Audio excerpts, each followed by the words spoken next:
Hello friends, myself Dr. Abhishek Singh. I am practicing orthopedic and joint replacement surgeon from New Delhi. And मेरे पास बहुत सारे patient के सवाल रहते हैं कि सर कोर डिकम्प्रेशन सर्जरी हम कब कराएं और कौन से पेशेंट हैं जिनके लिए ये सर्जरी कोर डिकम्प्रेशन सर्जरी सही सर्जरी होगी और जिनमें इस सर्जरी के द्वारा पेशेंट को बेनिफिट हो सकता है। एवियन की बीमारी जो avascular necrosis of femoral head है हिप में, उस बीमारी में अधिकतर पेशेंट्स जो होते हैं यंग एज के अगर पेशेंट हुए और उनको बीमारी का जल्दी पता लग गया तो स्टेज 1 स्टेज 2 में है, तो स्टेज 1 स्टेज 2 में पेशेंट्स को कोर डिकम्प्रेशन सर्जरी की सलाह दी जाती है। अब बात आती है कि कोर डिकम्प्रेशन सर्जरी की सलाह तो दी के साथ में ये भी बताया जाता है कि सर्जरी के चांसेस जो बेनिफिट के जो चांसेज हैं किसी पेशेंट में वो 40 से 50% केसेस में ही ये सर्जरी स्टेज 1 स्टेज 2 एवियन में सक्सेसफुल होती है। तो ये कौन से पेशेंट हैं जो 40-50% है जो जिनमें ये कोर डिकम्प्रेशन सर्जरी करने के बाद ये पेशेंट में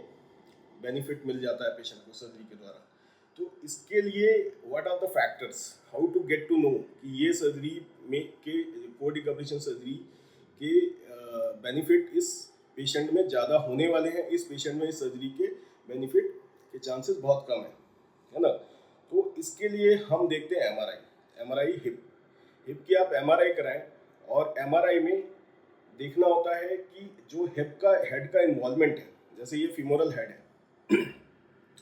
ये फीमोरल हेड 360 डिग्री से बना हुआ है, 360 degree is it's dimensions, right. तो जब भी आप एमआरआई कराते हो तो एमआरआई में आपको कुछ पोर्शन में ब्लैक स्पॉट दिखते हैं जिसको कहा जाता है कि ये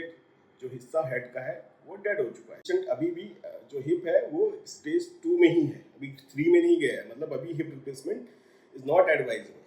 तो स्टेज 2 और स्टेज 1 के पेशेंट में कंफ्यूजन ये होती है कि कैसे हम कहें कि ये सक्सेसफुल होगी, है ना। तो जिस पेशेंट में हेड का इन्वॉल्वमेंट, अगर हम सामने से हेड को देखें और उसमें जो एरिया है, मान लीजिए इतना इतना एरिया नेक्रोस हो चुका है ना, इतना बड़ा एरिया एमआरआई में काला काला दिख रहा है आपको, black spot, black discoloration will be there. Normal हड्डी से की तुलना में वो पोर्शन थोड़ा ब्लैक दिखता है ना एमआरआई में। तो सामने से अगर देखें तो ये जितना एरिया का एंगल है आर्क,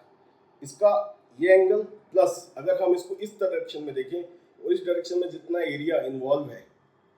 अधिकतर ये पोस्टीरियर सुपीरियर क्वाड्रेंट को इन्वॉल्व करता है ना, ऊपर के हिस्से को इन्वॉल्व करता है जहाँ पेशेंट की हड्डी का वजन पड़ता है, एस्टबलम से फीमोरल हेड टकराता है या उसके साथ आर्टिकुलेट करता है। तो अगर इस एरिया में ये एरिया प्लस ये एरिया, इन दोनों व्यू में सामने से देखने पर और बगल से देखने पर अगर दोनों एरिया जो सरफेस एरिया है या एंगल है, आर्क जो आर्क बनाता है ये एरिया, इन दोनों का जो कंप्लीट कंबाइंड एंगल अगर 220-240 से ज़्यादा है तो core decompression surgery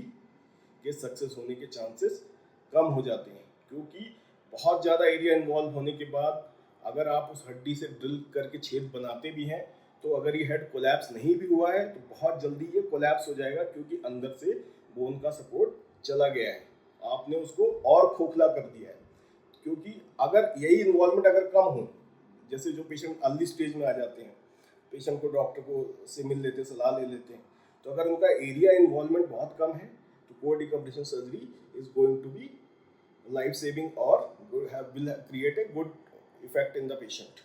will benefit the patient, right। और यही इन्वॉल्वमेंट अगर एंगल ज़्यादा हो जाए तो